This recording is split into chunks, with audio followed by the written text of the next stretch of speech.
Still Team Kinguin I on the was blue. debated. But that does happen every now and again, and it seems that Nerv was the last time around.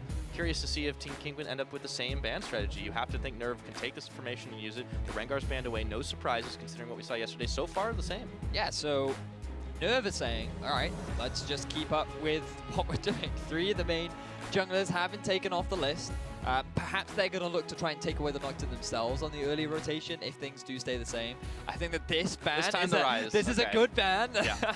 Sebix did some pretty nasty things with that champion. Yes, he did. He had a fantastic performance game 1. His laning phase was a little bit slow, as you would expect, kind of what you want from the Rise. He didn't get bursted by the syndrome. Exactly. Come the mid game, his performance was outstanding, especially that 2 versus 5 plus Baron was really good and enabled Team Kinguin to stay in the game. So that's going to be taken off the board now. In the game prior, Camille was banned away, and we also saw the final ban, which I unfortunately forget. Yeah, it happens from time to time. The Syndra's banned, but this means Camille is actually up this time, and that is no hesitation on Ice Beasto's part to lock this one in. It will be a very different top lane, unless we get to see the Camille jungle. Or the Camille mid. We saw that too during the qualifier. Triple flex, Betty. Are you excited? Flex. I mean, I'm always excited to see a bit of Camille. This is my first Camille cast. I mean, this is our first cast in a while. Unfortunately, we've wiped off the rust game 1. Will be better game 2. Yeah. But now looking at Nerv's Don't draft, quote him on that, by the way. It may not be the case. They could go for the Zyra and Nocturne now. They would deny 2 very powerful picks from Team Kinguin. They would have a strong support in the bottom lane. Bear in mind, this is 6.24, so Karma still hasn't been nerfed. You could look to early rotate that. But I feel that given the limited number of champion or the limited number of junglers currently available, you could look to try and pick something or take away that Nocturne that Tabasco has had very good success on. Yeah, well, instead they're actually going to be taking away the bot lane that they had to face off against last game. So Achu and Casket, the Ashe and Zyra bot lane in their own hands. We'll see what TK answer with on their side. We did see the Katarina Hover before. I don't think it's going to get picked up this time around, especially in a game Vedius is casting, right? For Team Kinguin, I think that getting a jungler right now is absolutely fine, given that Nerv have already locked in their bottom lane. I would like to see something like a Karma going up against the Zyra. I feel like that it's the same. I mean, you could do Nami, but then you kind of need an AD carry that can perhaps wave clear a little bit better, match with the early pressure that's going to be exerted from this Ashe. The Zyra bottom lane, that you could do something like a Caitlyn Karma, perhaps, if you just wanted something a little bit safer. But Ezreal's safe enough. Yeah, I mean, it's safe. You just lose out on the push. So, I mean, if they do Ezreal Karma, then it does give you a little bit more wave clear early on, so you don't get shoved underneath the turret as quickly. And it just makes things... It alleviates the pressure a little bit more, and it also makes disengaging. So, if you do see that arrow come out, you get the Karma shield on top of you, movement speed. Oh, I can dash out of the way really quick, you know? It just... it adds just a little bit more. So I personally would like to see more of a Karma, but now when we move more towards the side of Nerv, this is where you want to be saving your mid lane pick for the last rotation. So you, in terms of top lane, Poppy has been taken off the board. Camille does very well into the majority of things during the laning phase. She is a very potent duelist, and she does a very effective job against tanks. So I wonder whether or not Nerv will go for a tank, or maybe they'll go for something like a cannon. Jace was the ban that we actually saw prior from Nerv coming out from. I was having a chat with Deficio about the possibility of Jace into Camille, because every time, when you think about the number of gap closes you have, you can then use the Jace to disengage from that. All right, but there's another duelist that we hadn't really quite considered, Fiora into the Camille. So that'll be a very interesting top lane matchup. And Suno is locked into LeBlanc. Instead of doing it a last rotation, he said, that's fine, I can handle whatever you throw at me. But for Team Kinguin, I really like the ability to chase that they have, and that is a Corki locked in. So that is a Corki mid. This was something that Sevex did bring out during the qualifiers, and they did honestly have a very impressive performance with it. It's very safe. It works very nicely into a lot of assassins as well, because his early wave clear can keep the LeBlanc fairly pressured underneath the turret, reduces a lot of her kill threat, and when he has the package, he can roam around and sort of match that sort of global pressure that LeBlanc is looking to bring out. The big thing is the teleport coming out from Suno. This could enable him to make more picks around the map. And notice the big change from Nerv this time compared to last time is that they have a much more reliable engage tool in the form of the Ashe. So they can have the Ashe set up with the arrow. You have the flank coming in from the Fiora. You have the TP as well coming in from LeBlanc.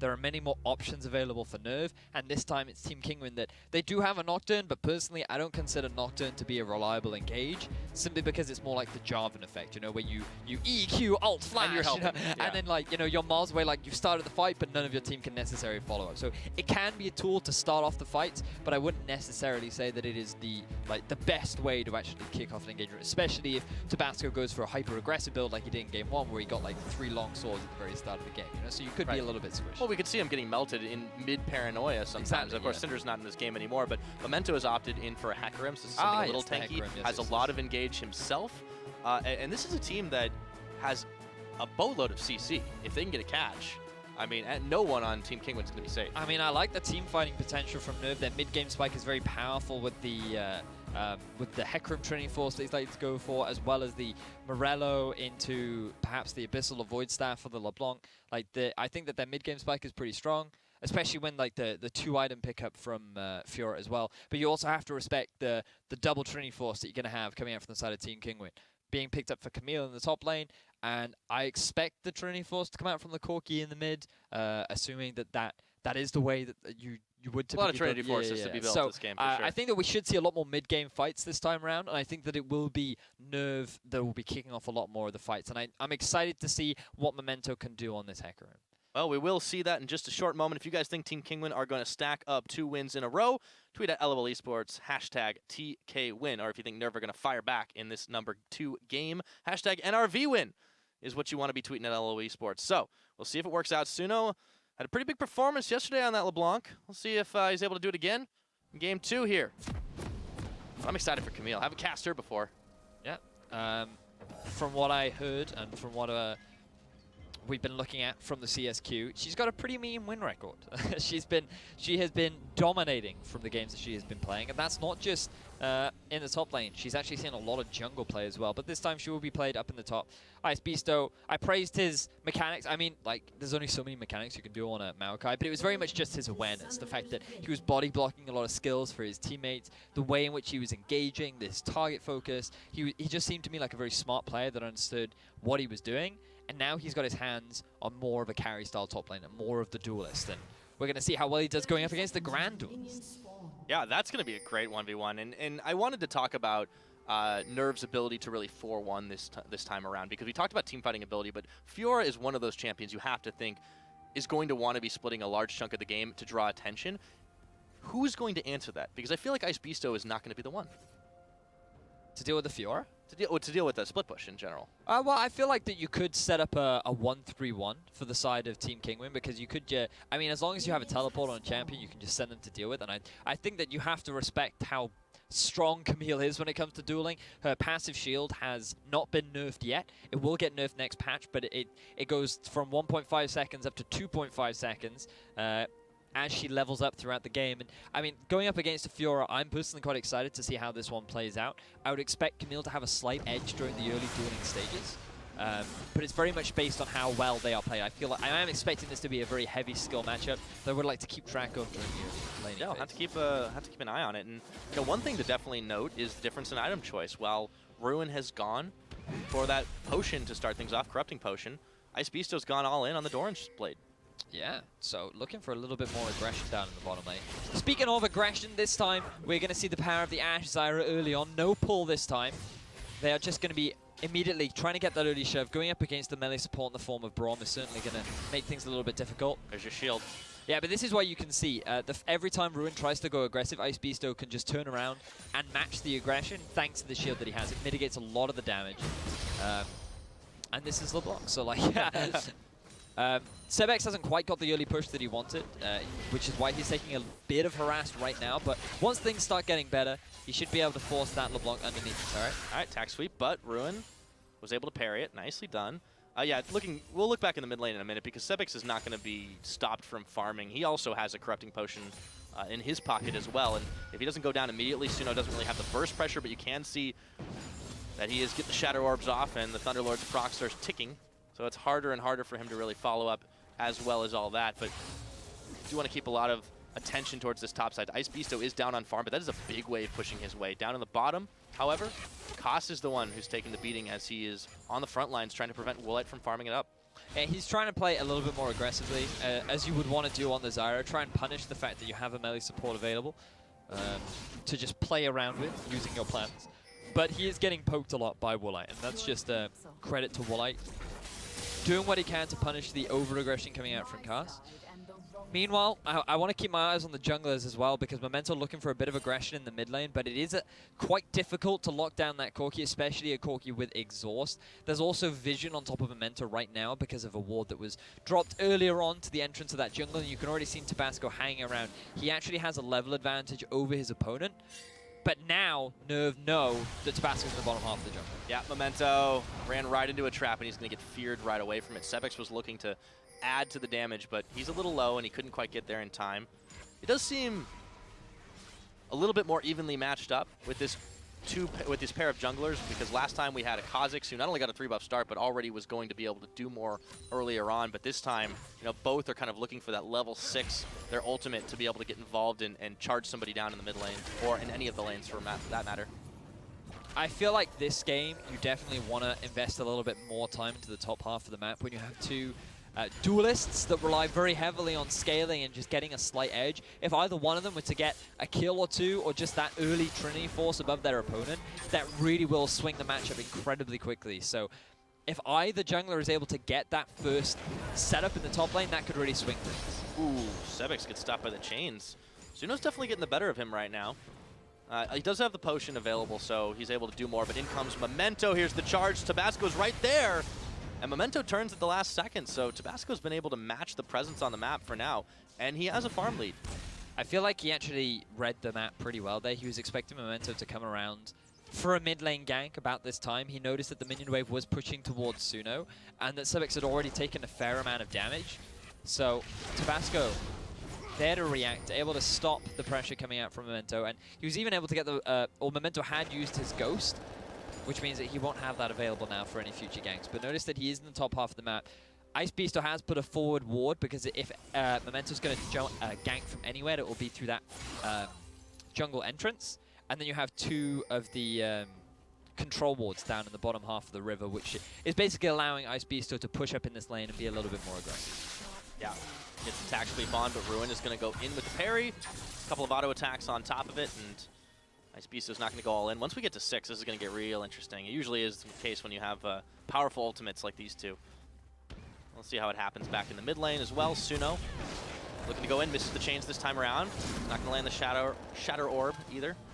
He still trades better than Sebix, is able to do the damage back with the Gatling gun. But the wave clear's there.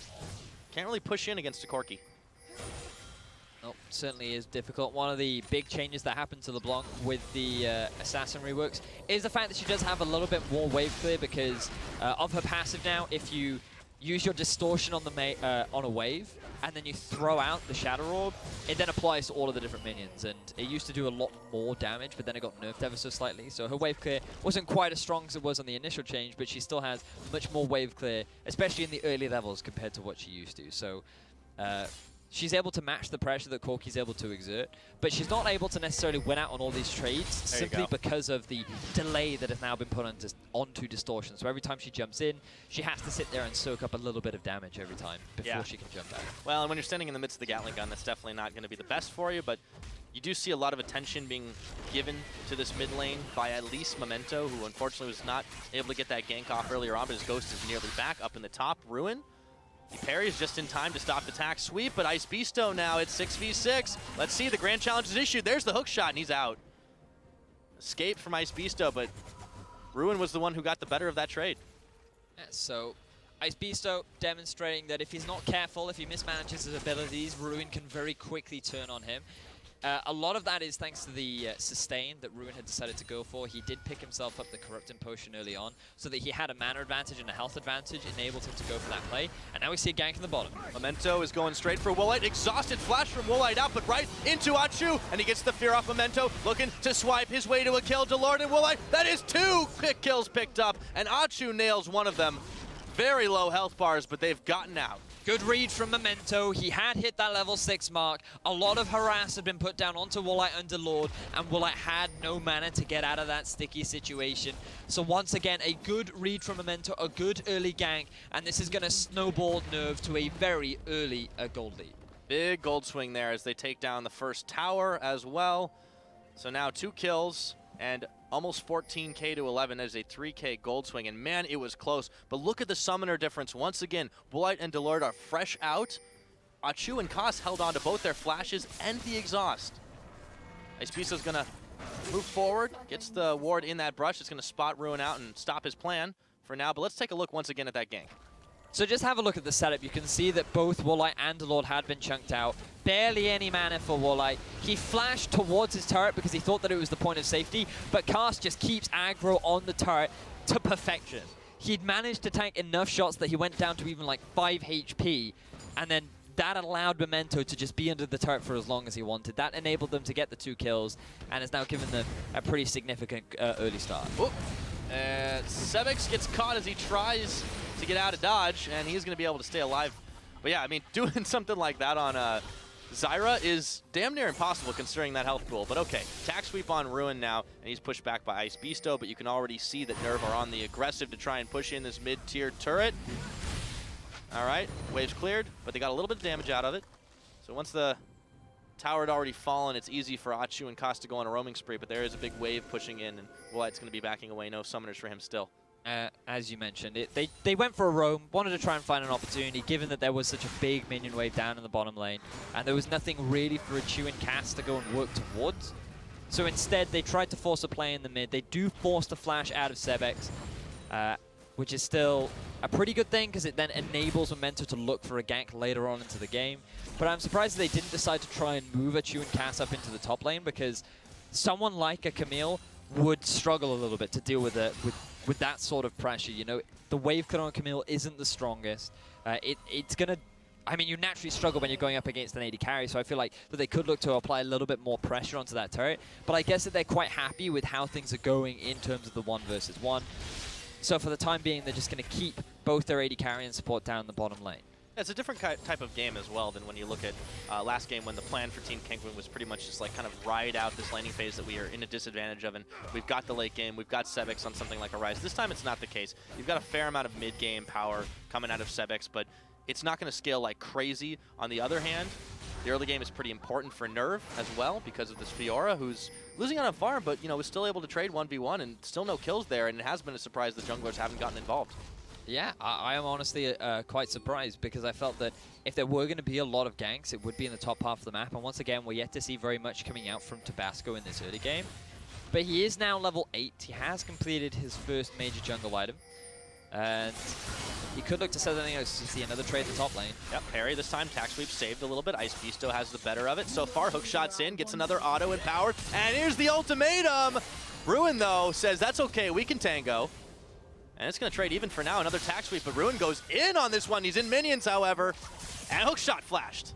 Good flash from Ruin, but still, trade 1 overall from Icebeasto. Tabasco now moving to the top half of the map. He has his ult. He senses he can finish a kill here, and he does. Tabasco picking off Ruin as the flash was down. Nicely tag-teamed. And it looks like Team Kinguin are looking to polish off the turret in the top. That was a fun trade between Icebeasto and Ruin as we see another gank in the mid. Uh-oh, Memento, he can chase him down. The chains are on. He's got nowhere to go, and Suno will not be the one that picks up the kill. Kost with the cheeky plant steal. Now they're looking for Achu. Is going to just quickly force his flash. But still, this was what we were talking about earlier on. Kost and Achu moving down to the mid lane. They were able to force the flash away from Sebix. That enabled Memento to come later on and force another gank. So now they can move towards this mid-tier 1. With 3 members strong, they should be able to take it, given that Delord, he doesn't have his ultimate to disengage. He has no real wave clear, and here comes the Ash out. Actually onto Woolite. It stopped Woolite up, and Memento's going to go right over the wall. Suno's tagging in, and a Shadow Orb! Suno finishes him off. Really good setup from Achu. That was a beautiful snipe down onto Woolite. They're able to catch him out. Memento still had his ultimate, didn't need to use it onto the gank earlier on, and they get themselves another kill. Yet they do not get themselves that tier 1 in the mid, but they can probably just move around, look to put a bit of pressure, or maybe just go for this dragon. But this is a really exciting game here now. Gold advantage is only 1,000. The dragon has obviously not been quite as important this time as it was the last time around because we had so many Infernals, but towers traded, and now Nerv looking to get themselves a little bit of extra movement speed. There's no contest really available right now. And man, I got to see that Ash arrow again. That was just crisp. It was the fact that I think he even got it blind. It was almost like he expected it to just kind of be there.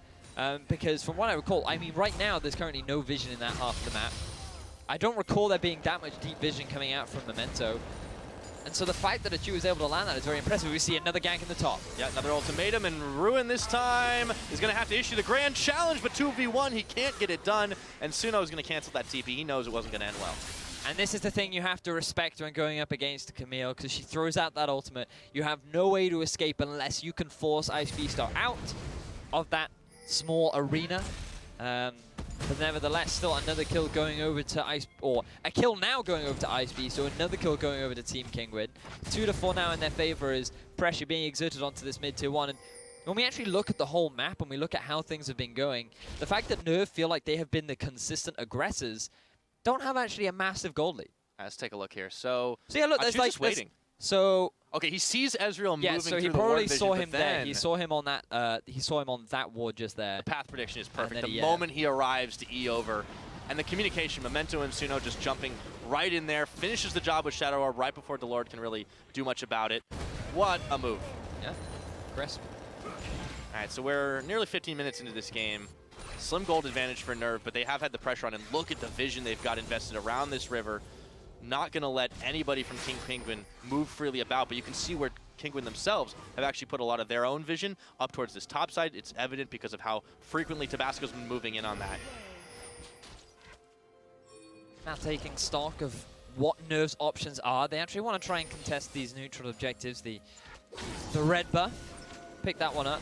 And it's interesting that you mentioned the vision, because notice that Nerv have put a lot of priority on getting control of the bottom side. This has enabled them to go and steal away this red. But a lot of Team Kinguin's priority has actually been in the top half of the map. They wanted to make sure that this Camille has a good early game, and so far he has. Working towards that Trinity Force, almost completed it. I've been doing a bit of research in how they actually choose to build, and I see some Camille's going for Ravenous Hydra second, whereas others just choose to go full tank. Whether or not he decides to go a little bit more aggressive, I think will dictate how well the rest of the game goes to Team Kinguin, because it would be nice to have a little bit more of a front line, especially with the build path that Tabasco is going. But now we have 3 members from Nerv looking to siege onto this tier 2 in the bottom lane. Very aggressive from Warlight. Suno was actually coming around the side as well, but they have run fresh out of minions to really do much with. Ruin is going to be able to shove a wave towards the mid, but Sebex is there to intercept. And now everyone from Nerv is hanging around this bottom side, but there's no objective for Kinguin to really go for here, so there's no reason that they'd be moving in. It looks like it's Nerv just going to be backing away for now. I'm still surprised that Nerv haven't actually sent the bottom lane up to the top half of the map. There we go. As you say it. There it is, yeah. I feel like late is what's important, Vedius. I felt like that they could have done this earlier and just moved Ruin to the bottom lane. I feel like they're now doing it simply because of the fact... Oh, actually, yeah, as you already noted. All right, hook shot. Oh, dude, you got baited because it was the LeBlanc ultimate. I got baited too. No, that's what. Yeah, it's the LeBlanc ultimate. It's been happening all throughout this game. I'm like, oh, have a look. LeBlanc's coming in from a flank. Like, nope. Unfortunately, the observer interface does not allow us to see which one's real. All right, so Ruin is going to get bopped up by Delord here. True shot barrage, but there's still a tower. So Woolite and Delord can't chase any further, and also Memento was there. So Ice Beast was not in any danger, but he thought he was. Yeah, but that's the beauty of the LeBlanc ult. It's really obnoxious. Yes. Especially if you're watching. Yep. Like, I still remember one of the first times that I encountered the LeBlanc is I actually went for a gank bottom lane on Nocturne. I used my ultimate. The LeBlanc came in from a flank, and I flashed away to then have the LeBlanc just disappear in a puff of smoke because it wasn't the real LeBlanc. It's just so obnoxious. It's when you type in all chat, worth. I could have died. It's the thing, you never know. I know, that's the beauty of it, right? Oh, arrow? Okay, this time Sebex is out of there. Achu has been really on point with these, though, forcing quite a lot. And Suno's taking a bit of chunk, and in comes Ice Beast. He wants to finish off Achu, and it's Tabasco. That does the job. Now they're looking to separate out. Koss has nowhere to go into the Rift Herald pit, and he is stopped up. Exhaust, flash, followed by Ice Beasto. Stranglethorns will not be enough. He pops it, and he's going nowhere. Ice Beasto still gets him. I feel like Tabasco using his flash was not necessary. The fact that Koss was able to bait so many summoners out is a big advantage for Team Kinguin. But let's have a look at the bigger picture. 4-4 in kills, a mid lane tier 1 on the board, and Team Kinguin have once again reclaimed control after a bit of a shaky early game. Yeah, Ruin is going to look to try and equalize that gold output, but you can see Woolite already there to intercept the wave that he was pushing in, and Ruin did not want to go too far. The vision they've had on the bottom side for Nerv, it started to evaporate. I mean, I'm honestly just very impressed with how Team Kinguin have been playing, because they've got so much calm and patience in the early game, and they're playing these things so smart. The fact that everyone just split away from a Jew was just, I mean, a little bit questionable. He started walking through the river. Cast went one way, Suno went the other, and then they just leave him available for Ice Beast to just pick off unawares. And this is a strength that you have of Camille. She has so much mobility. It's so easy to dive onto a target, and it's so much fun to watch. I mean, I'm sure it's not fun to play against. I don't think they're having too much fun, but Ice Beasto, let's see if he can get out of this one. Memento charging him down, and he ults on in, feared backwards. Ice Beasto is going to have to keep ducking and diving and dodging, but it's not going to be enough. As Ruin says, have a little bit of 2v1. You're giving it to me all game, might as well return that favor. 5 seconds on this dragon spawning. Team Kinguin are trying to push away the vision. But back to that fight. Vedius, I mean, this has been a hallmark so far, what we've seen of Nerv in this series, is that they just do not have the same level of team fight awareness that Team Kinguin seem to have been bringing. I feel like the Nerv have been playing very heavily on just getting a very good early start and then snowballing that into a strong mid-game. Win lane, win game. Yeah, and so far, Team Kinguin have just been playing patiently. They've said, you know what, we actually have pretty good scaling. We know what we need to do in this game. Like, the Ezreal, yeah, okay, he will eventually get outscaled by the Ashe, but in the mid-game, he should actually have a slightly larger spike. Like, right now, he has completed the Iceborne Gauntlet. He also has under his belt the Muramana, or the Manamune. I forget the name of either one of them. But what you can see is now the Infernal Drake is on the map. The teleport is available for Ruin, not actually up for Ice Beasto. So he's going to have to start making his way down. He has already got the shove going towards that top half. But this is a good time for Nerv to try and force this dragon. Big rocket, though. Nerv have to rethink if they have enough in the tank to really do this, and they might just do it, and Ruin's going to pop over the wall. They need to follow this real quick. It's not going to go down, but they might be able to get a few kills as the fight is on. Ruin falls. Woolite takes the kill credit. Cost on the runaway. Memento, Tabasco. They're clearing everyone out of this one. They got the dragon, but they paid for it. 4 kills for 0, and a double kill for Woolite on top. And they're pinging the Baron right now. Team Kinguin, they do have 5 members strong. They don't need a front line as long as they can get this objective. And hey, we don't care if we lost a dragon, if we can get ourselves a big purple worm off the back of it. 20 minutes into this game, the Baron has only just hit the rift, and they've got the damage to take it down. Only Memento is here. He has ultimate. He would need to use it right over the wall. If he can get this steal, it would be a miracle as he's looking to charge on him. But this Baron is going so low, and he looks to maybe polish off some kills. No, they've peeled off the Baron. They hesitated. Now they're going to go back in, and they finish the job. And that is a defensive ult, as Memento does not want a 1v1 with Ice Beasto, but he's forced into it anyways, and that's going to be just enough. Sweeps him aside. Team Kinguin get themselves a 21-minute Baron. I thought Memento was going to come in for the cheeky steal. We've seen a lot of them during the Challenger Series qualifier, but it is Team Kinguin to secure it. Now backtracking, you can see this teleport flank coming in from the Fiora. They get vision that Tabasco is actually miles away, so they know they can commit for the Infernal Drake. And then 3 members. This is a classic Woolite play that would normally go horribly wrong, but his aggression is actually very calculated. He relies on the fact that he has a very solid distraction in the form of the Braum, just drawing the attention, and now we see more action in the mid. Oh, Suno. Okay, that's a big chunk of damage. The package Valk puts Sebix right in distance, and now we go right back to the 1v1, but Ice Beasto finds himself short a few minions here, and he's on the run from Ruin. Hops in. He's going to be finished off. The Grand Challenge completes. A lot of that was thanks to Ruin actually using the riposte to remove or mitigate a lot of the second true Q damage that was coming out from Ice Beasto. And when you look at these sustained, drawn-out fights, I would actually give the slight edge over to the Fiora, especially now that she's completed that Ravenous Hydra. So demonstrating that the Duelist still is fairly grand, and something that you have to respect coming into this mid to late game. You absolutely do. And Camille, you know, whenever you've got a new champion, a relatively new champion that has a lot of power still on this patch, you know, it can look very attractive. I can take the 1v1. It doesn't matter if I'm down a level or down a little bit of CS, but Ruin just having the edge there and is able to show better mastery than Ice Beasto was able to put out. But the minions also did their job, too. It's usually not a good idea to fight in a whole pool of your opponent's minions, and that looks like Nerv will finally finish off that top tier 1 tower and get themselves a little bit back. They've only got 1 so far in this game, but it's about to be 2. Look at Tabasco, though. He should go for the ultimate hit. Oh, he just lost vision.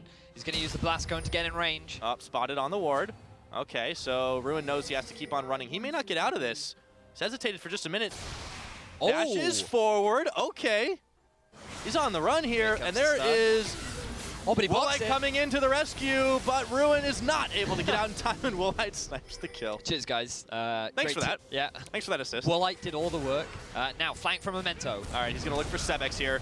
Ooh, they're going to turn on to Daylord, who has to flash himself away, and now with Woolite coming in, Stranglethorns only knocks him up for a moment. They rethink the strategy. So, a failed engage once more coming out from Team Nerv. They can't lock down Sebex. Woolite also being separated from the fight meant that he could come in from the side and act as a bit of pressure. Now with 3 members strong, they have the Baron. Looking to take down this tier 2 in the mid, but Memento, he wants more. He's got his ultimate available. Who is he looking for right now? It's onto Woolite. He goes, but he's instantly exhausted. Daylord is melted. Tabasco threatening around the backside. Memento even stays alive. But meanwhile, up in the top side, Ice Beasto was able to secure a turret, and he looks to come in for the flank and secure them the second in the mid. Be able to do it no problem. Achu, they don't quite have enough. He has to heal. It's gone down. So Nerv give up 2 towers. Trying to dive down. They get Daylord for it, but I somehow don't think they'll be happy with the result. I mean, they've managed to get themselves quite a lot off the back of this Baron. Team Kinguin have done a great job of, even though losing a couple of members, we have to backtrack and realize that, yes, they got the kill onto Ruin in the top lane. That kill also went down onto Woolite, which is always a great person to have a few of those kills on. They get themselves the tier 2 in the top lane. They get themselves a tier 2 in the mid. So now what they can do is they can send Ice Beasto to the bottom lane. He still has his teleport up. He can look to start pressuring that turret, or that tier 2 down there, and the dragon is going to be spawning in about 1 minute and 20 seconds, which means that vision control is going to be the priority for setting up around there. Yeah, you can already see a lot of vision invested by Team Kinguin up in the top side that allowed them to do the move they just did, but you should definitely see that shifting. Be nice to check out where they're all moving on the map, all 5 members hanging down on the bottom. And Ruin was there, but he did just switch over to the top side, so it does seem like Kinguin are once again dictating the pace of this game and saying, Nerv, come play our game. We will fight you and we will beat you. So far, they're doing a grand job of it. Nerv not dropping a game during the qualifiers to now being on the verge of losing their 2nd in a row. Team Kinguin somewhat defying all expectations, I feel. You know, when they come out of the group not really looking like the strongest team, especially given how... Dropping a couple silly games. Yeah, you know, it's against teams like Alternate Attacks, it's like, are they really going to be able to contest? Well, so far, they're doing a fantastic job. Oh, absolutely. Now, Suno tries to assassinate Woolite. He doesn't have the burst damage, but then he turns back around, and the Shadow Orb does quite a lot of damage to those HP bars, and it makes Team Kinguin rethink how far they want to go here. It is a 4v4 with the top laners in the top side, and 20 seconds till this dragon spawns. They need a quick recall. Yeah, and in all honesty, I actually think they're going to lose out on this dragon, because you can see that Ruin has already just gone back. He's picked himself up the Giant's Belt. Vasco's still here, though. Nerv is in a prime position to go for this dragon right now. It is going to be the Ocean Drake, so even if they lose it, it's not the end of the world. But the fact that it's 3 dragons on the side of Nerv mean that that's going to mean a lot if they're able to get themselves the Elder Dragon later in the game. Oh, wow. Suno is actually hanging around. Oh, no, it got juked again. Darn. But yeah, okay, so Nerv, yeah, definitely have the edge for just a moment at the very least, but Kinguin have been playing these fights out just so much better, and now that they've given up a little bit of attention on the map, you can see Tabasco's just going to instantly hop his way over. He might just be able to cheekily secure this by himself without any answer. I mean, Nerv are kind of slow on this. Wow. All right, then. Fair play. I feel like Nerv could have just gone for that earlier on, but I mean, impressive stuff coming out from them. So right now we have to look at the setup on the map. Notice that Ashe is actually being moved to the bottom side. Baron is going to be spawned in about a minute's time. Fiora is still applying pressure up in the top lane. Now that the Black Cleaver has been finished as well, that's going to make things a little bit harder for Ice Beasto to win out in the 1 versus 1. Trinity Force completed in the mid lane, working towards that Blade of the Ruin King. And here we are, another 1v1 duel. Well, you say that, and then instantly Tabasco and Sebex attack their way in. Ruin got seriously baited on that, but look at this, Nerv instantly pushing down the mid. They've run out of minions, however, so they can't keep going for much longer. And with Daylord trying to cut them off, the only way to go is into the jungle. 23 seconds on the Baron respawn. Right now, the vision investment for TK is up in the top side. And they're actually pinging on the side of Nerv back to the top because they think that Ice Beasto and Tabasco are going to keep pushing this. I feel like this is a great opportunity for Team Kinguin now to gain full control over Nerv's jungle. With the Baron spawning in 5 seconds, Ruin on a 20-second death timer, they may even look to just rush it down, but it is very risky when you take into account the teleport is still available for Ruin. The Ashe Arrow is still up, and Memento, he's looking for a bloodbath. Oh, this is going to be tense. 28 minutes in, the second Baron attempt. The first one, well, it was all free since they took advantage of that small time window, but this time it's not going to be so easy. Koss frontline and taking a lot of damage here. Woolite has him stopped up. The Iceborne Gauntlet slows him, forces the flash away, and now Suno, Memento, Chu all running away from this one. Delord puts the Unbreakable Wall on. And Ruin is not here right now. Koss is going to have to back. They're right back to Baron. I'm surprised that Tabasco actually didn't go for that ultimate there, because Chu and Koss were actually split away from Suno and Memento, both of them taking different directions. And he could have actually tried to force something there, decided not to. Then moving back to the Baron. Again, I think this is very risky. You can see Ruin coming in from the flank. Oh, but Ruin, he gets flanked himself. The whole team finds their way in, and Woolite finishes the kill. Memento stops straight, turns back around. They may not have gotten the Baron, but they got some more. And double kill! Sniped by Woolite. Back to Baron it is. Really good plays coming out from Team Kinguin. They realize that the best way to deal with the flank is just to kill the flank outright. But Memento, he still has his ult. He wants to stop this Baron, and he's going to go for it. He's going to go in. Suno distracting right now, but it's down to 2,500. Looking for Memento. Tabasco finishes the kill off. Achu, he's chased into the pit. Memento with a desperate charge, but the Baron's not low. Ice Beast still kills Achu, and that is it. They're wiped. The Baron, 29.5, and Kinguin in the lead. Team Kinguin once again with a beautiful play around the Baron. They executed that so phenomenally well. Target focus, just so on point that they basically got that Baron completely uncontested. That was so well played, and Team Kinguin defying all expectations, I feel, and just coming out like such a dominant team. They came out swinging this series, 6,000 gold in the lead. Let's see this again. You could see the desperate plan, but Ruin found himself flanked. So the best way to deal with a flank from just one member is to just turn onto one side of the flank. I mean, when you weigh up the odds, it makes most sense to just turn onto Ruin rather than the 4 other members. And then because Koss was trying to help out his top laner, he didn't have his flash. It had been burnt earlier on, and that made it so easy for Woolite to get that snipe. Now just keep your eyes on the Baron, because members from TK are actually getting very low. Suno tries to shut down the jungler, gets a good heal, but we don't have time for that because there's a siege onto the base. Yeah, looks like it's going to be a quick one as well. And in comes Ice Beasto onto Achu, melts through his health bar before they even take down the tower. And Suno is going low. He has to distort his way away. Down goes the inhibitor, and this base is starting to look like Swiss cheese. Nerv does not have much time left. 30 minutes into this game, the second Baron on Team Kinguin. Stranglethorn's dodged out. Memento desperate charging in, but he's into 5 members right now. They may have low health bars, but Nerv has no members left. It's only Suno and only Ruin now. He gets the grand challenge. He gets Tabasco, but he's not going to get enough. Back to the fountain he goes to try and for round number 2, but the last of the turrets is going down. Ruin with one more parry. It's not going to be enough. The repost fails, and it's going to be Nexus. Team Kinguin with 2-0 on the board. Team Kinguin looking very impressive. The Camille coming out once more throughout this tournament. It did manage to slide through, and I feel like when we have to go back to the draft again, because I feel like that Team Kinguin were very happy. They've demonstrated strong performance with this Nocturne multiple times now. Not very much early pressure, but once he hits that level 8, he starts to have some serious work. And where was his first gank? Up in the top lane. He gets himself a kill. They start to apply pressure to the Fiora. Then Camille gets another kill up in the top lane. And I feel like once that started, once this Camille really started getting rolling, that's when they started to make these plays. That's when they started to look for opportunities around the map. And it is exactly like we saw in Game 1. Team Kinguin falling behind in the early game. First 10 minutes, they were struggling during the laning phase, especially down the bottom lane, where Memento was just exerting all of that pressure.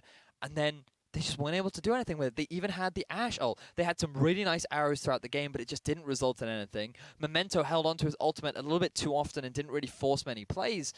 And in all honesty, it was just the same sort of thing from Nerv, where we're just not really seeing them use this early gold lead and turning into something. We talked a lot earlier on about moving that bottom lane up to the top, perhaps looking to try and get themselves another tier 1. They didn't do that until Ruin got to a point where he couldn't 1v1 the Camille anymore.